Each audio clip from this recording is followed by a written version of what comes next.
wouldn't it be cool if we could have a conversation with somebody that is full-time, an expert in the field of NFTs and crypto, with their finger on the pulse of everything that's going on, tell us what they see coming with NFTs?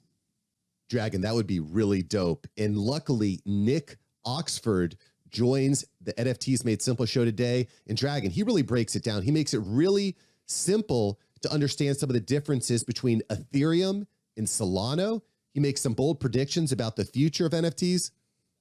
Let's get into it. Let's make it simple. NFTs are changing the world, and change can feel complicated and scary. But listen, you don't need a computer science degree. You don't need to learn how to code. You just need practical skills to win. If you are here, you are in the 1% of humans that are preparing for this major cultural shift. We're going to keep it fun. We're going to keep it light. We're going to make it practical. Welcome to NFTs Made Simple. Just a reminder, we are not financial advisors. This is not financial advice, and you should do your own research. Hey, let's get into it. Hello to our non-fungible tribe. Just made that up because you guys are so unique and rare. Welcome to another unique edition of NFTs Made Simple. As always, I'm one of your co-hosts. I am the Dragon, and I'm here with my amazing partner, Mark Savant. What's up, Mark? How you doing? What up, what up? Stoked to talk about NFTs today. We got an awesome guest, Dragon. I'm so glad you brought Nick in. Yeah, this is going to be really cool. It's funny. I was talking to Nick the other day, and I said, dude, you're an expert at this, and I realized that compared to Mark and I, most people are. But then I also realized to a lot of our listeners, we might be perceived as experts, which is funny. So just before I tee Nick up, I got to share with you, Mark, something really funny. Well, I say funny now because I'm on the other side of it, but I got a new iPhone the other day, and which was a nightmare, by the way, because they said, oh, due to COVID, you can't stay in the store for the setup. You have to do it at home. So I basically lost all my contacts and all this stuff. I recovered them, but all of a sudden I had this like little cold, clammy sweat. And I was thinking about one of our episodes on the recovery phrase. And I went to my MetaMask wallet and I realized that I needed to re-establish it. And I'm like, oh, cool. They're just asking me for a password. And I'm like, what's my password? Like I thought I just had a password, but then I realized I was like, oh my God, I'm the guy that needs to recover this. So I did what we said we were going to do, thank God. And I have a stack of papers that like nobody touches, and on the bottom of the stack of papers is where I put it. So I take my recovery phrase out and I'm like sweating and I put it in and it worked. So, and then all of a sudden all my stuff came back. So I just want everyone to know, like, if you want to go back to that episode and re-listen to it again, it was very important. So let's tee this up. So everybody, and we've talked about this before, this is how I met Nick. Everybody's got like some sort of a guy or a girl that first kind of guides you through your first steps in crypto and NFTs and stuff. My guy is Tony.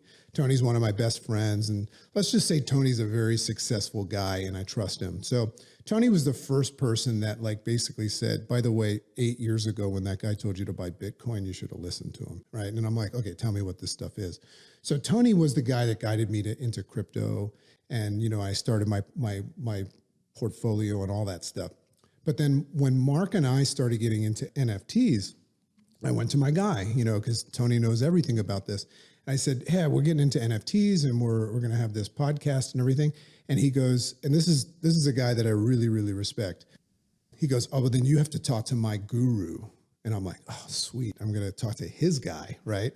And he goes, yeah. So he goes, you got to talk to Nick Oxford. So Nick, I guess Nick took my call pretty fast because I was friends with Tony. And then I come to learn that Nick is 26 years old, just shy of half the age of the Dragon, and just knows so much about this stuff. And he's perfect for our show because Nick is somebody that probably cares about, all of you and how you enter this game and stuff. And Nick is also somebody that is very, very much in touch with, the planet's health and things like that. He comes from a generation that like actually has a heart for that. interested in the technology more than just the money. So he's a perfect first expert guest for us. So welcome to NFTs Made Simple, my friend Nick Oxford. How are you, friend? I'm doing very well, and I'm excited to be here. Awesome. So Nick, let's kick this off just quickly. I think it's really cool as a 26-year-old, playing a big game in this, and all of these adults saying like, tell us what we need to know, take us back and as quick as you can. How did you first get exposed to crypto and NFT? Because you're a coder. Nick's the guy that actually writes the codes that make all these things work. And I'd love you to share that into the story about how you wrote that article and then got this job that you're at right now. Sure. So I think it's two distinct paths. One is my coding path and one is my crypto path. My crypto path started back in 2013 when I first bought Bitcoin to buy some fake IDs in high school, right? And Bitcoin was so old back then, or so new, I should say. I actually had to go to someone and give him cash, and he would send money to my Bitcoin wallet, and that was the only way to do it. You could do an ACH transfer, but I'm getting fake IDs, So I've been in crypto for a long time. In 2013, I thought everyone knew about it already, so I didn't invest heavily. I was like, oh, this is already a known thing. It crashed twice in that year, and so I kind of put it to the side. And I did other things in life. Like you guys and a lot of the listeners, I'm an entrepreneur at heart. That is what I am before a coder. And I started out at Babson College in Boston, which is the best entrepreneurship school in the world. And I started a company there. It was a medical marijuana company. We raised money. It was a cultivation company. I was 21, the CEO, and I was actually fired, and probably rightfully so. I was a dummy. And I would kind of ended up treading water with nowhere to go. And I went back to my, hometown college, which is Georgia State. And there I got really into AR and VR. And it's another story, but let's just, jump through it. I got a job at Peloton. Okay. This is back in May of 2019 before they IPO'd. And it's very lucky that I got that job. And on that job is when I learned to code. It was a rocket ship. I can't really explain the vibe of Peloton at that time, but when you were there, you did not want to leave. And me learning to code was me not leaving. So I interned for a year. I got hired on, and I was a software engineer on the music team. And this whole time, I've always been doing side projects. And I got really into computer generated art, like AI generating pictures with my inputs. And this is back in September of 2020. And I was generating these pieces of art, and I saw on Twitter someone mentioned ERC20 and ERC721. And I, just went instantly down the rabbit hole, learned about these NFTs. They made so much sense to me as a digital native person, a token representing ownership. But to be honest, I hated Ethereum, the gas fees, the OpenSea, I hated it. And so I went away. And then 6 months later, my buddy told me about Solana. Okay.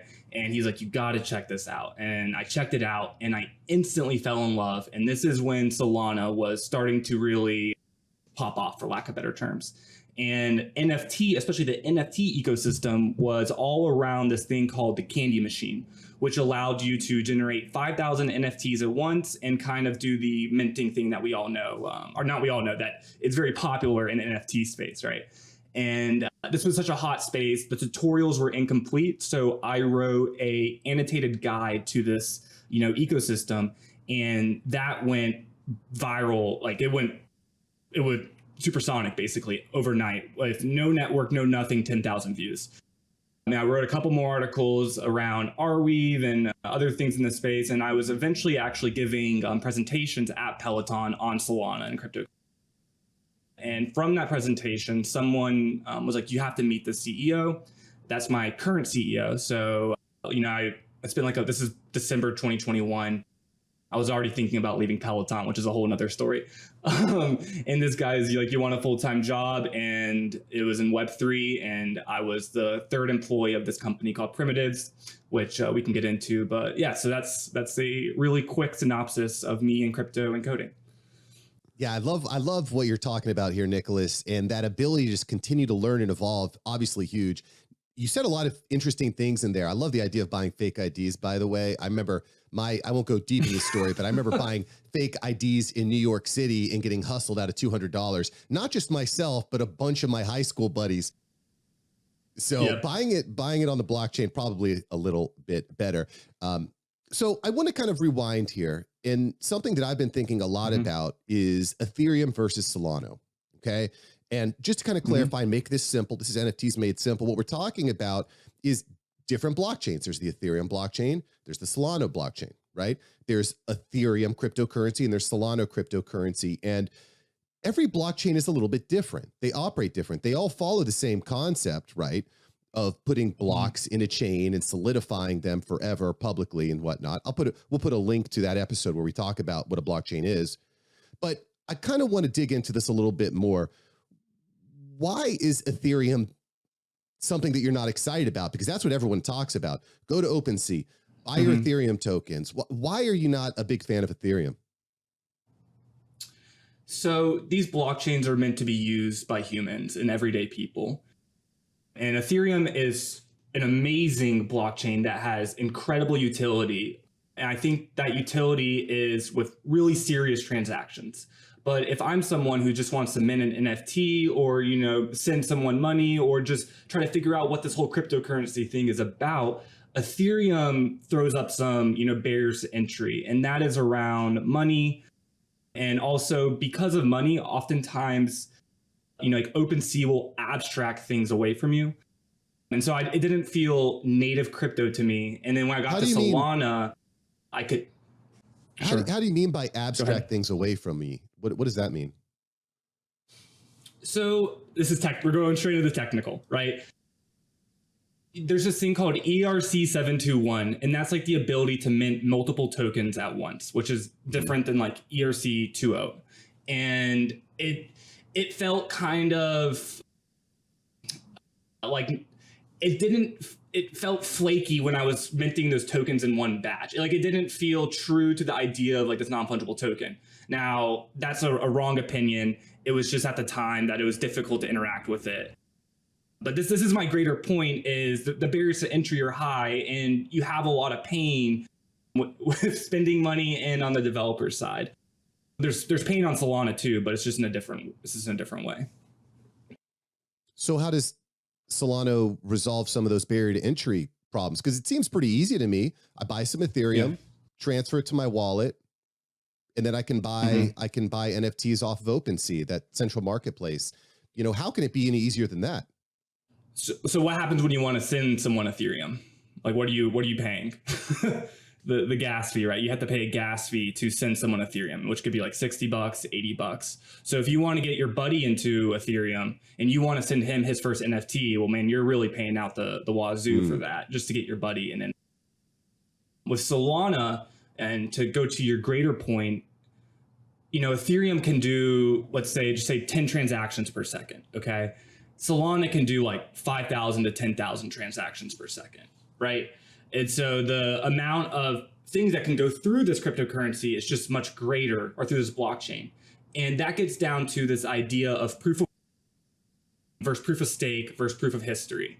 So the way Solana records these transactions is very different than the way Ethereum records them.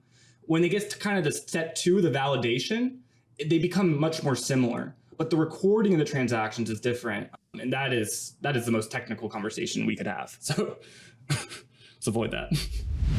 Hey, what's up? Mark here. Just want to take you on a quick break with a resource I think is really going to help you. Some of the concepts that we're covering in the show sound really complicated and really technical. But listen, you don't need to code.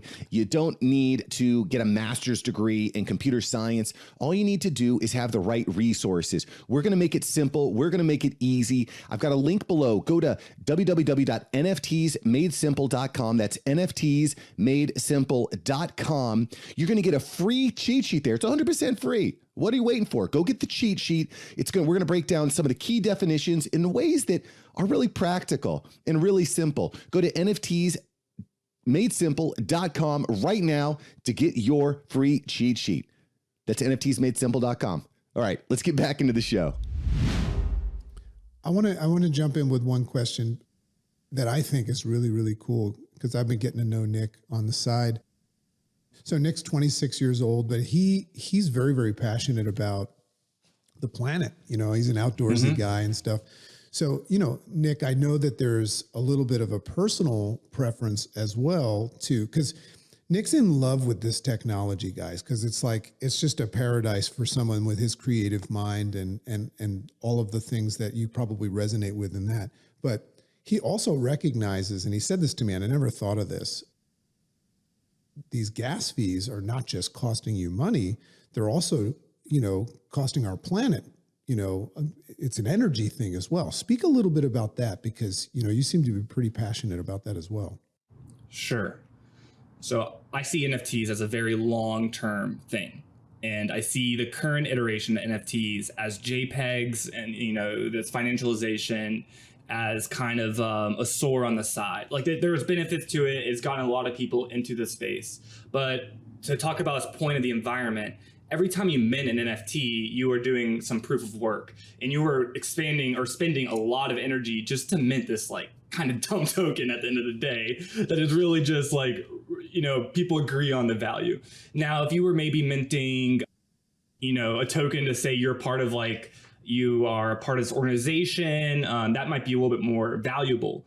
So on Solana, you don't have this proof of work idea. So it is actually net positive. Like the electricity costs of the entire Solana ecosystem is like 50 web servers, you know, like one Ethereum node is like 1,000 web servers, right? So the environmental cost, and this is a side effect of the difference in technologies, is negligible. And for primitives, you're going to see that just, you know, right in your face that, hey, this is pro environment. We are aware that we shouldn't be burning this energy for these NFTs, and we want to do better. Can we stay on this for just a minute here, Nick? Because this is really, really interesting. Sure. Because, you know, when I talk to people who are buying and trading on the Ethereum blockchain, this is a pretty well-known problem. I remember the first transaction I had to set up my wallet, I transferred 1 cent basically, and it cost me $30. I'm like, what the hell is this? What the hell is going on here, right? So I guess the proposed solution to the proof of work problem is going to a proof of stake model, right? Where all the Ethereum holders say, I'm not going to transfer my Ethereum. I'm going to lock it into the blockchain for 30 days, what have you, which makes it easier for people like you, or, you know, for the miners to decode and solve the problem, right? Is that going to fix the Ethereum problem? Because we've got millions of transactions happening on the Ethereum blockchain. So here come the hot takes. If this was a priority Ethereum, they probably would have already had it done. And I'm just causing a flame war right there. But you can look up Ethereum proof of stake 6 months on Twitter. And there's all these people who tweet, remind me in 6 months, proof of stake Ethereum. Okay, because if you talk to developers, they go, oh, it's 6 months away. Oh, it's 6 months away. Oh, it's 6 months away. And there's just all these memes of these people like, oh, look, 6 months ago, I said, you know. So yes, proof of stake fixes a lot of these problems. The switch to proof of stake is not a switch like Vitalik once thought. Like we really thought one day, you know, we're just going to go to. It seems to be more of a gradual switch. And it, from my understanding, not all the validators are gung-ho, because what you have to do is you have to convince the validators to switch over to this new way. And my point about if it was a priority to them, they would have already done it. Do you know about like the Ethereum hard fork back in like 2018? Have you guys ever heard about that? Where, so basically, it might be 2017, it might be 2018. A bad actor in the Ethereum space got control of a ton of the tokens, okay? A ton of the tokens through like some bad contract or something. And with proof of stake, like the way you do is you put a stake up, and kind of like the biggest holders or the good guys, it's much more complicated than that. But if a bad actor controls everything, they can kind of like make transactions bad. Okay, that's a very simplistic view of it. Now, what did they do? They did something called a hard fork. So basically, Vitalik and the Ethereum team, they made code changes where they nullified that guy's, you know, holdings, right? And that is not really to crypto ideals, right? But it was necessary because there was a problem in the ecosystem. You can look this up, Ethereum hard fork. And by God, they did that hard fork, okay? Because they had to. So that's my opinion, is that if it was the biggest priority, they would already had it done. It's going to happen. Supposedly it will take away 99% of the energy use, and yes. To answer your question, yes, but I think the picture is more complicated. Now, I'm just going to assume that when you say bad actor, you're not referring to like Jean-Claude Van Damme. That's just a term. That's just a term that you're using for somebody that just was naughty in the scene. So, that was, first of all, Mark, great question, because I just had like a moment where I really, really understood proof of stake. And I think a lot of our followers did too. And that's what I love about our podcast is, there's an evolution here. I want to switch gears a little bit and tap into, I try to ask the questions that our listeners are wondering. And, our listeners are all kind of like asking us questions now at this point in our podcast, where should I put my money? Is it the right time to buy and all that stuff? And Mark and I have given our opinions, but I would love, to whatever degree you can, because God, your finger is on the pulse. I mean, literally you're actually writing some of that pulse. What do you see happening in the next, to whatever degree you can talk about it at your age and, with your knowledge, what do you see happening over the next 5, 10, 15, 20 years with NFTs? That's a great question. I'm just going to assume my timeline is wrong, but I think the points I will make are right. I think we're heading into a crypto winter, and I don't think that means like crypto totally going away. I think a lot of people are very aware, and we talked about this like ETH Denver and stuff, is that we're going to go to a place where, a lot of this get quick rich stuff is going to go away, right? And you might see Bitcoin or Ethereum or Solana drop down in value, which is like a whole nother different conversation. Okay, so the problem with that is that the naysayers, okay, which were all over the internet, right, which say these things are useless, they're going to continue to high five each other, right? They're going to continue to be like, these things are stupid. Look how smart we are. Retweet me because I called NFTs are dumb, which is like literally like you could create a whole brand on yourself, right? On that. Now, the thing that's happening underneath the covers is real work. Okay, so like people like me and teams that like my company, we are building on top of these incredible ecosystems. So I think over time, through that crypto winter, a lot of the things that we want to see go away, we're going to go away. But then you'll start to see the real utility stuff come out. And what that looks like, I'm not exactly sure. But so I think that's within the next 3 years is you will have like a crypto winter, and we'll maybe see the other side. And I think, as I talked about the haters, they'll all be high-fiving until everyone has NFTs in their wallet, right? Like that, I think that is inevitable, that you will have this wallet that is representative of your digital identity. That is the 5 to 10 year thing, where everyone is going to have a wallet. And you're going to pick up tokens when you go to NFL playoff games. You're going to, if you join like a fraternity, they might drop in a token to show that your membership. And then maybe a company like me might look at what tokens you have in your wallet, and we create a social profile, blah, blah, blah. And we might drop you like an Adidas airdrop or something.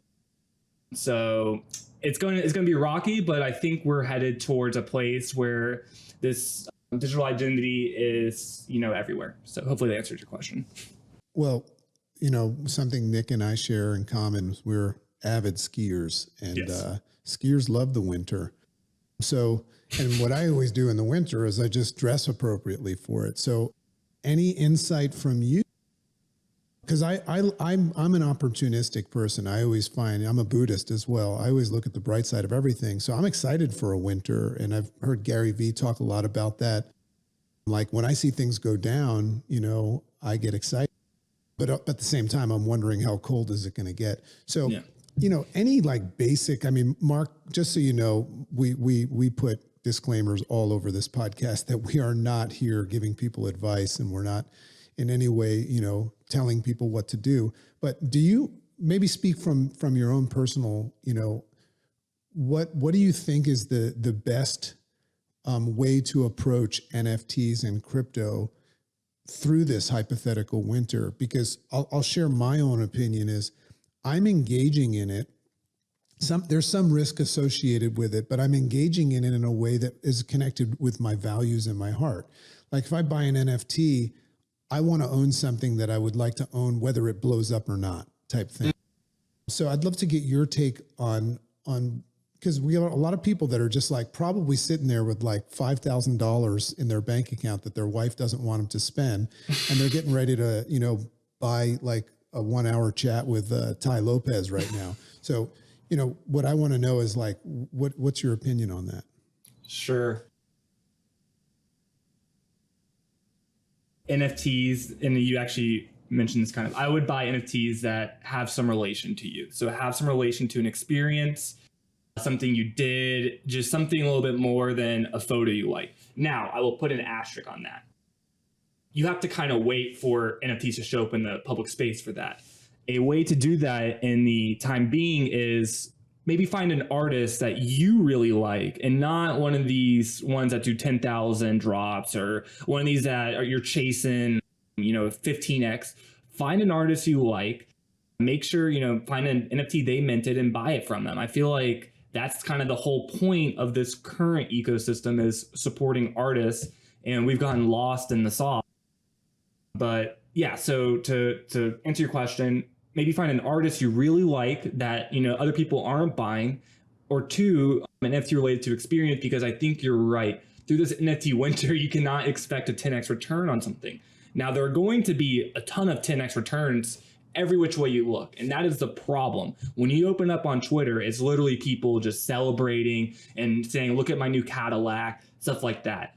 But 90% of people are like taking L's and gambling and losing. So just know that those 10Xs are true gambles, and just be prepared to lose all your money. But yeah.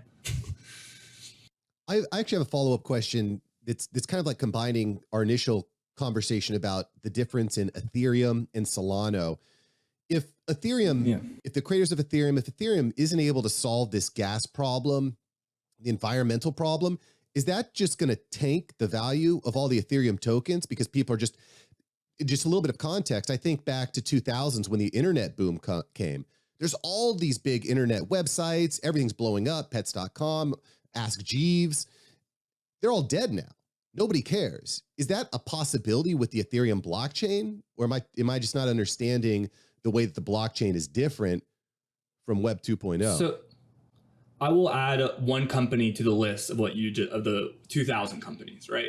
I'm going to add Amazon, because Amazon dropped 90% in 2000, right? They dropped 90%. Who wants to buy them, right? Now they're a $2 trillion company.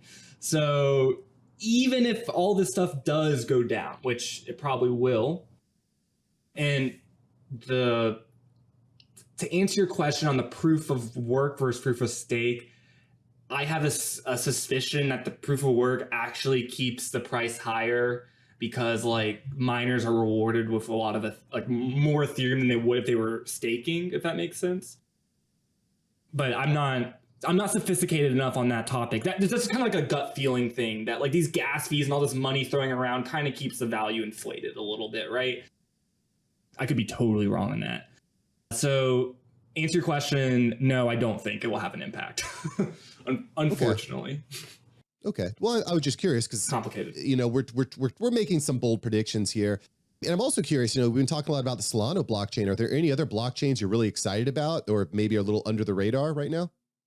So I want to add one last asterisk to that Ethereum thing, right? If it goes to proof of stake, that might mean everyone can start using it like for actual utility purposes, which means the volume will get much higher. So that could raise the price as well. So what I'm saying is I don't know, looking into my 8-ball. The other cryptocurrencies, we are a product company, right? You can't build a product on blockchain. You can't really build a product on Ethereum. Like, it's a bad idea, because like block space are cost so much, right? There's this crypto called Flow, okay? that I really like. And this is similar like Solana, where it's kind of an insider's like VC crypto, but they seem to be avoiding as much criticism. Like Solana gets a lot of criticism for being really venture backed. Flow is venture backed, but they don't seem to be getting the same criticism because they're like truly a product focused cryptocurrency. And what's interesting from Flow, and what I think is actually the right approach, is they're going from centralized to decentralized, which to me is the right way, because and the other blockchains, it seems they all go from decentralized to centralized, and that makes people really mad along the way. But that centralization is almost like inevitable if you want like a working platform. I want to hit something and expose, and it kind of might even be how we maybe wrap up. This idea of like understanding the reality that we're seeing right now, and there's a lot of hype and a lot of pump. I'm always very, very weary when somebody that I know is like a billionaire, which means they're super smart, is telling me to buy something. Right. So I always think about that for a second, because I'm like, this is what he's a black belt at, and I'm feeling it. Nick shared a concept, which is really something that I think him and his peeps at Primitive talk about. But Mark and I, we've been talking a lot about Web 3.0. And if you think about it, even though Web 3.0 is this new thing, Web 3.0 has kind of got now encompassed in this current reality. But I've heard Nick, he referred to the fact that while all that's going on and everybody's predicting all what they're predicting, Nick said that there's some people that are really, really excited and heart-driven doing some really, really good work that's going to like change the world. And I remember you referred to it as Web 3.1. Yep. And now that's not like a thing yet, but that's we'll just make it something a thing. that we'll make it a thing. So isn't that cool to think about the fact that there's people, and I hope that our listeners really got in touch with Nick's authenticity. I mean, and Nick's so awesome that you're on our show, and I'm going to let Mark close it up in a second, but I just want to say thank you so much on behalf of our listeners. You can't imagine how important it is for them to hear somebody like you speak. But in looking at this idea of 3.1, what are some of the utilities of NFTs that you're most excited about? Forget about like predicting the future of where we should put our money. Like I would assume when you guys are sitting down, I'm just picturing you guys like, we watch Silicon Valley, like guys working in an incubator for, Pied Piper or something like that. When you guys are sitting there talking, like how far into the future are you guys creatively dreaming about utilities attached to, is like maybe share something wacky that you think is going to happen with NFTs.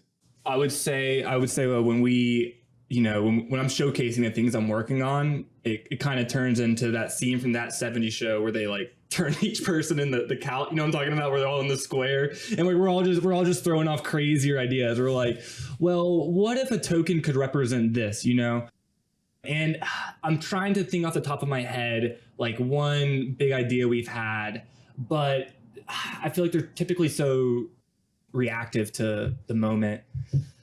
I would say, I always go back to the Chiefs-Bills game from last season, right? That was an amazing football game. That was like as good as football gets. I wanted an NFT to show that I was there. And that's where I think we're going to in the next step. Now where we're, 5 steps down the road, you have to join one of those little circles we sit in. But yeah, I would say the experiences and collecting NFTs from that is going to be here within 5 years for sure. I love it. Mark, any closing thoughts? Dig it, Nick. This was really, really awesome. You've answered a lot of questions that I've had about the Ethereum problem. And with so much hype on this Ethereum blockchain, on OpenSea, and buying my new $10,000 rug pull or whatever, it's nice to have some real conversation about how this stuff is actually going to impact our day-to-day lives. Nick, I definitely want more Nick Oxford in my life. Where can I find? You can look me up on Twitter, Apollo Today. That's my Twitter handle, Apollo Today. Apollo Today. Perfect. I am definitely going to be following you, and I'll put a link to your Twitter handle below. I'm looking forward to hearing more about what you are doing in the near future. Nick, thanks so much for your time. Absolutely. Thank you guys so much.